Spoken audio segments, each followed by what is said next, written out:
In this video, we'll be looking at how to solve a closed system input-output model. So we have our input-output matrix on the screen, and the formula that we'll be using for these systems is the same formula that we used for the open input-output systems, and that is x minus ax equals d. Now, we want to solve this for x, so the first thing we want to do is factor out an x. And what that'll leave us with is I minus a times x equals d. Now, for closed system problems, we know that there will be no demand. There will be nothing left over after all of the products have been produced because all of those products would have then been consumed. So we know that for a closed model, d is always going to equal 0. So we can write I minus a times x equals 0. So the first thing we want to do is calculate what I minus a is. So in our calculator, we want to put in matrix A. So we'll go to the matrix menu over to Edit and edit matrix A. I've already got our matrix A typed in. So next we want to subtract I minus this matrix, where I is the identity matrix. So we'll go second and then quit. We'll go back to the matrix menu, second matrix. We'll go over to math, down to identity. And what we need to do is tell the calculator what the dimensions are going to be. Now the identity is always square, so we only need one dimension. And we want it to be the same size as matrix A, so we'll do identity 3. So the identity matrix is a 3 by 3 matrix. And then we'll subtract matrix A. So second matrix, and then select matrix A. All right, so here's what we get when we do matrix I minus matrix A. And let's write out the first row of this matrix. So as a linear system of equations, what that says is 0.8x minus 0.3y minus 0.2z.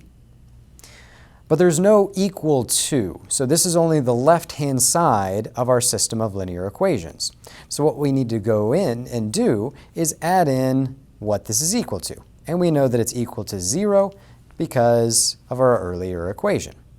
So we want to go in, edit this matrix, and add a column of zeros.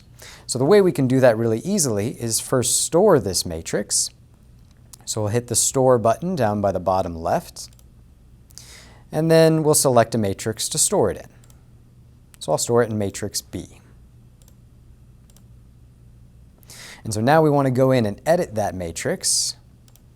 So we'll go to the matrix menu, over to Edit, and we'll edit matrix B.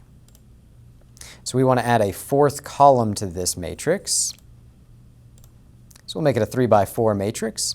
And by default, our calculator is going to populate that fourth column with zeros, which is actually what we need since the demand matrix is 0. So now to solve this, now that it's a full system of linear equations, what we're going to do, so we'll hit second quit. We're going to use the RREF function, which will reduce our matrix.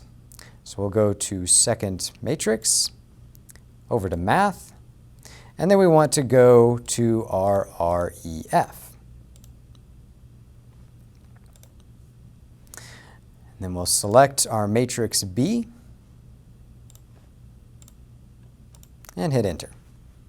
All right, now the first thing we'll want to do now is change these to fractions. So we'll hit the math button, and then we'll select the first option, fraction. All right, so now we have a reduced matrix. We can see the bottom row is all zeros, which tells us that this will have infinitely many solutions. And that will always be the case for closed system problems. So what we want to do now is write out the system that we have in the calculator. So our first row says x plus 0y, so we don't need that part, minus 10/13 z equals 0. And then the second line says 1y minus 18/13 z equals 0. So what we want to do for these is the same thing that we do for any system that has infinitely many solutions. We want to solve for our variables in terms of the last variable, in this case z. So for our first equation, we'll add 10/13 z to both sides, which will give us x equals 10/13 z. And for our second equation, we'll add 18/13 z to both sides. So that'll give us y equals 18/13 z.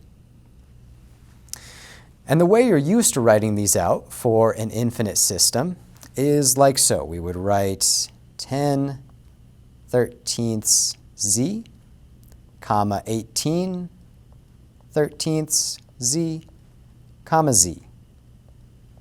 And that's the form we're used to.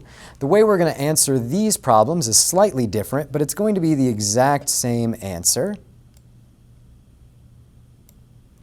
So we want to write this as a ratio of the coefficients as opposed to this ordered triple. So we'll write this as 10/13 to 18/13 to 1, because the coefficient of z would just be 1. Now we have one more step left, because this is written as a ratio, but we have some fractions in there, and a ratio shouldn't be written with fractions. So what we want to do is multiply through by something that will clear out our fractions. And in this case, what we can multiply by is 13. And so if we multiply each of those three numbers by 13, what we'll get is 10, 18, and 13. And that gives us the ratio for this closed system input-output model.